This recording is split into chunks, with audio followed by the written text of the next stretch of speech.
How you doing there? Welcome back to Babylon Talmud. Today we're studying daf. Technically today's daf is daf Kuf Samach Zayin, daf 167 of Masechta BavaBasra, friends. The thing is, we've already done daf Kuf Samach Zayin Amud Aleph, so we're really all we got to do today is daf Kuf Samach Zayin Amud Beis. But yeah, it's not. It's not like a quick thing, but it is only an Amud, so. Here we go.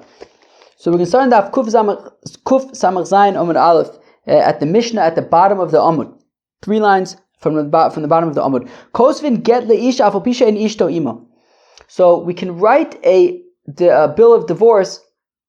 We can write a document for a fellow to give to his wife, even though his wife isn't there with us right now. We could still go ahead and write the document. This is because, as we know from Masechta Gittin, Hayisha Miskareshes, was it Bal Korcha? I guess is the terminology, right? That she could, right? Is that I think so. But anyways, she can get divorced again, even against her will, and therefore, if she can get divorced even against her will, so that there's no need for her to be there when the get is written. And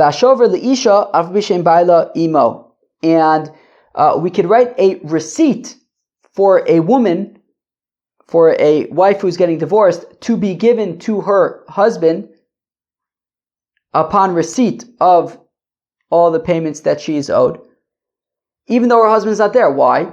Because we could do something that's beneficial to somebody even if he's not there right now, and therefore it's obviously beneficial for the husband to be able to have this document that says that his debt has been paid, that all payments that need to be paid have been paid. So therefore we can write this receipt for this wife, even though her husband isn't here right now. We could still go ahead and write the receipt because ultimately this is a receipt that is going to benefit the husband. And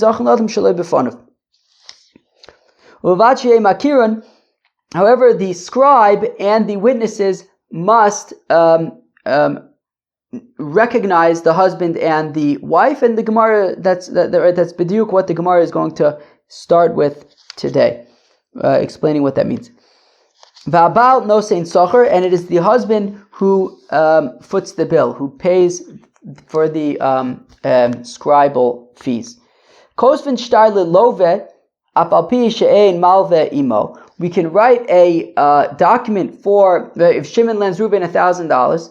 So we could write the document for Reuven to be given to Shimon, even though Shimon isn't with us right now, because ultimately this is a document that benefits Shimon, right? Shimon is going to be in possession of a document that says that he's owed money.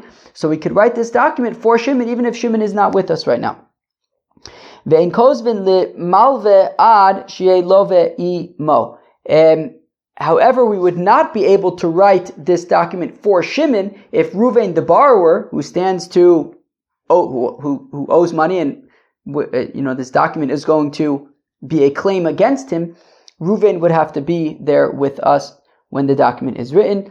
And it is the borrower, it is Reuven, who pays for the fees, for the scribal fees.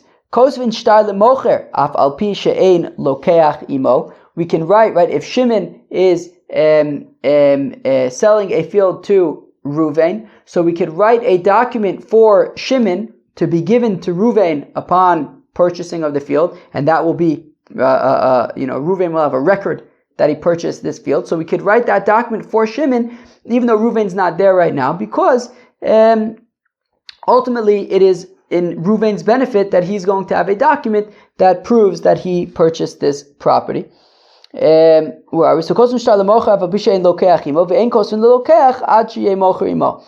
the opposite is not true.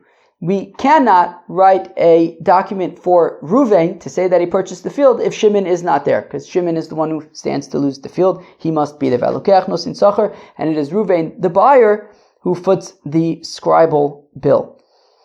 Ein kosvin shtari erisin v'nisuin ad elamidash shneim. We only write shtari erisin, which I think are part of the tnoim, and the nisuin, which is the ksube, we need both of them. Both of who? The father of the girl and the father of the boy. And it is the chosin who foots the scribal bill. In kosvin shtar arisus v'kablonus. So shtar arisus. So arisus is an oris, which we learned about probably mostly in Masechta Bava Metzia. That is a sharecropper, right? Lemechzel is just reveal somebody who works land and he keeps a percentage of it. A kablanus would be a fixed amount, so kilu he pays a fixed amount to be able to work the property, and right. So he gets all of it goes to him, but he has to pay a fee. It's a rental essentially. So elamidash name. So so both the worker, whether the sharecropper or the renter, as well as the rentor or the sharecropper, both parties have to be there. And it is the sharecropper or the renter who pays, who foots the scribal bill.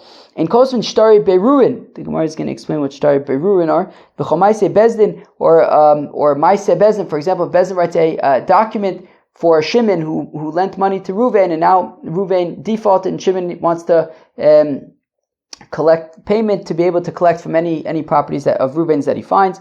Elam Midash Neim, you need both the lender and the borrower there. Vishneim Nosnin Socher, and specifically by the Shtar Berurin, which the Gemara will explain, it is the so they split the payment, the scribal payment. Rav Shimon Gamliel Omer l'Shneim Kosvin Shnayim. Rav Shimon Gamliel says that by a Shtar Berurin you write two documents. Lo zelatzma, one for this party, one for the other party. The Gemara is going to explain what that is. Okay. Now says the Frekti Gemara, my uvilvad she'makiron. So we had said that we could write a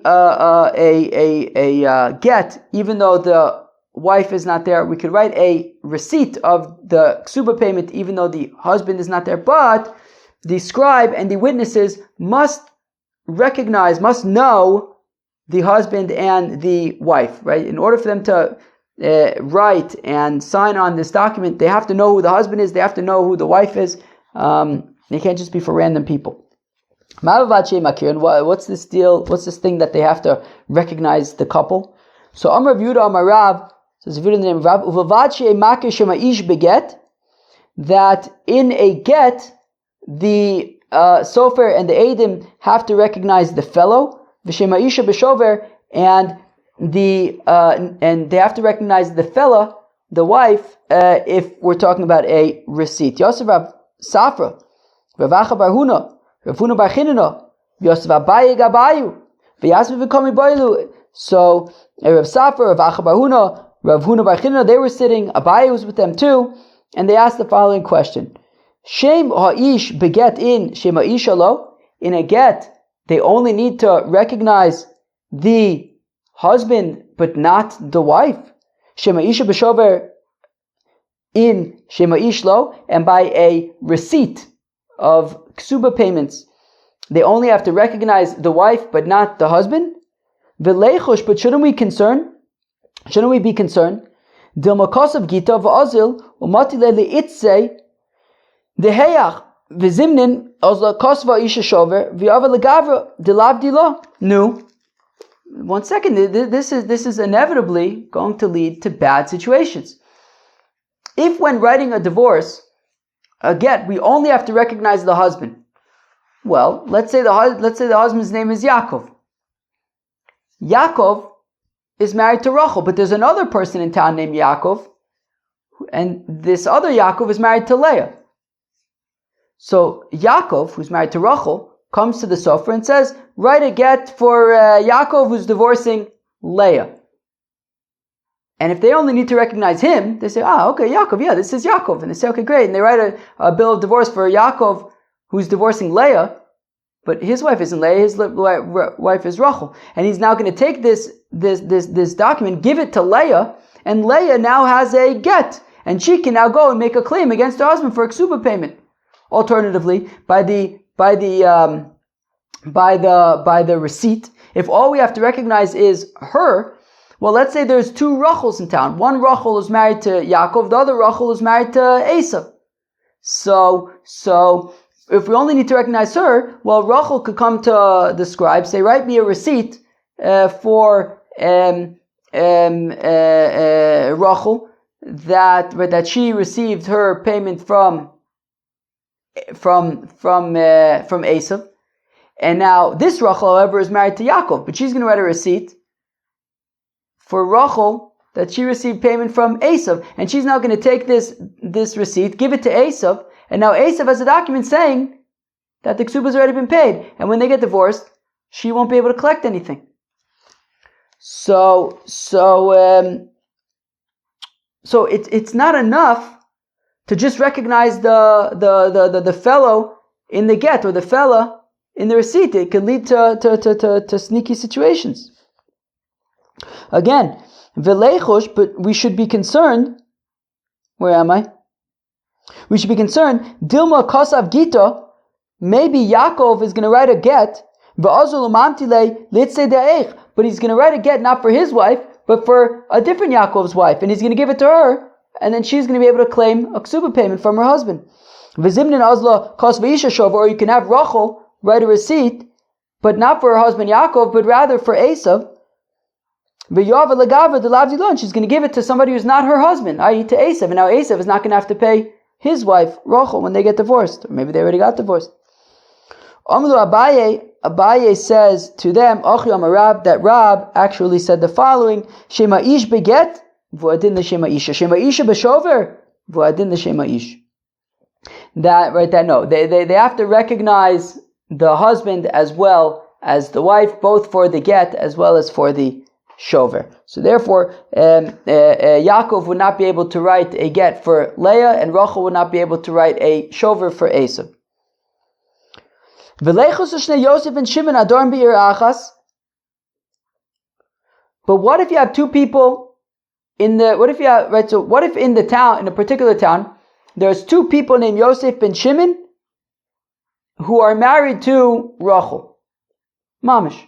Two people in the same town named Yosef ben Shimon, Yosef ben Shimon, and both of them are married to a woman named Rachel. So Yosef ben Shimon shows up by the scribe. It says, write me a get. They say, okay, yeah. He says, write my name, Yosef ben Shimon. My wife's name is Rachel. And they say, yep, we recognize him. We recognize her. They write a get for Yosef ben Shimon and Rachel. But then he gives it to the other Rachel, who's not his wife, and she's now going to claim a ksuba payment from her husband. And after all, the names are correct, right? He's going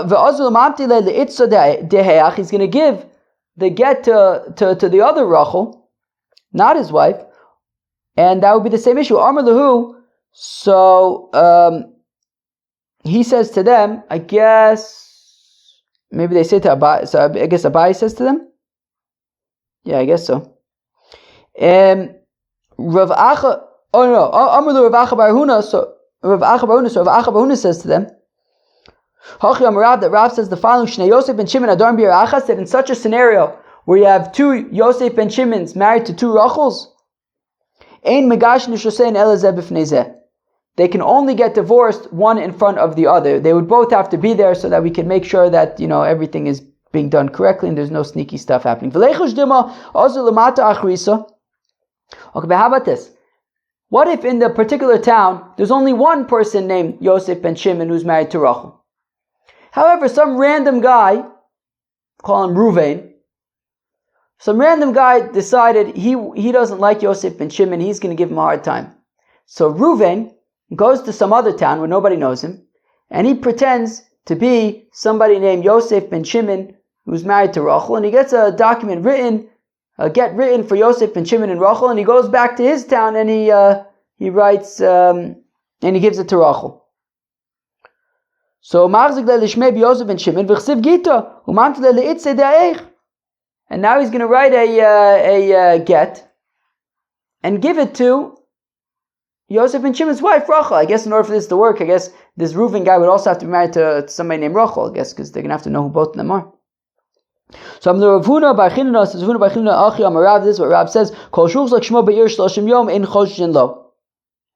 That look, in order for the Bezdin to be able to write this get for this alleged Yosef and Shimon, he would have had to have been in the city for 30 days and going by Yosef ben Shimon in that new city, because the assumption is if one, that once he gets away with it for that long, I guess at that point, once somebody comes to town and says that this is his name, and it's his name for 30 days, and doesn't lead to any confusion or anything, well then we can assume that it's actually his name. Okay. Lo is chazik mai, but what if he hasn't been there for 30 days? Abai dekaru leva ani. Abai says, well, if you call his name and he answers, well then that means that it's his name. Rav Zvid Amar Rama Bar Musay Sar. Rav Zvid says not necessarily, because somebody who's a sneaky person is a sneaky person. And they know if they're so sneaky, they'll know to answer to their fake names. That's not necessarily a valid rationale, and therefore I guess less than 30 days you wouldn't be able to write this document. You'd have to, I guess, give 30 days to establish his name properly. So there was a certain shover, there was a certain receipt of a ksuba payment that Rav Yirmiyah bar Abba had signed on. Okay. Now, okay, so there's a certain receipt that says that Yaakov already paid Rachel her ksuba, and Rav Yirmiyah bar Abba signed on it. Now Rachel shows up in court and says, "That's not my receipt. That's another Yaakov and Rachel. I need to get paid my ksuba." Omar, so Rav Yirmiyah bar Abba says, "Onanami amri lehu lav ihi." That truth is, I had said to the other judges here that this woman does not look familiar. But they corrected me. They said, "Mekeshu de kashala." No, she just got older. Uvaga lakala, and her voice got deeper. But it's the same person, and therefore I know that it is in fact you, and you have received your ksuba payment. Amar Abai says, "Abai afagav Amar Rabbanon came and shigit shubein chozor magid." Even though the rabbis, right, there's a concept of came and shigit shubein chozor magid. It's going to come up in Sanhedrin. All right, we're getting Makis. We're transitioning into Sanhedrin and Makis now. Anyways, even though we have this concept of Kem Chigit Shubein Chozor Magid, that once he says one thing, you can't retract and say something else. And here he had initially said, this is not her. So how can you go back and say it is her? So the answer is, the thing is, Rav Yirmiyah bar Abba was Talmid Chacham. A person of Rav Yirmiyah's ilk. I wonder if that's a word that could be used here, but it's a person like Rav Yirmiyah, is not accustomed to looking at women in detail, and therefore it's entirely possible that he didn't recognize, he wasn't paying such close attention to her, and therefore when he saw her initially, he didn't recognize her. Then they pointed out that it is her. Okay, so it is her. It's not the kind of thing that he would be expected to have gotten right necessarily, because he wasn't necessarily paying attention to other people's wives in such detail, or at least ex-wives, if they're divorced. There was a receipt that Rav Yirmiyah bar Abba had signed. And again, the wife says that this receipt is not mine. I haven't received my ksuba payment. And he saes to her, Ibra ant havas. No, I know for sure that it was you. Even though it says Abai, even though, as we said, normally speaking, a Talmid Chacham would not look at women in detail to know for sure that this was you. But if they are looking, then we can trust him. So if he looked, then he knows for sure that this was her. So okay, so he knows for sure that it was her. Abai says Abai that if a Talmid Chacham is going to betroth a woman, Nidbar im Amaretz Bade, he should take an Amaretz with him, because maybe they're going to pull a switcheroo. Meaning, if a young Torah student is going to get married and he thinks that he's marrying Rachel, so he should bring an Amaretz with him, because the Amaretz will know who's Rachel and who's Leah, and it'll confirm for the Talmid Chacham that this is in fact Rachel, and they're not going to pull a switcheroo and give him Leah. So, alright, that was Daf Kuf Samich Zayin of Masechta BavaBasra. Hope you enjoy. Peace out.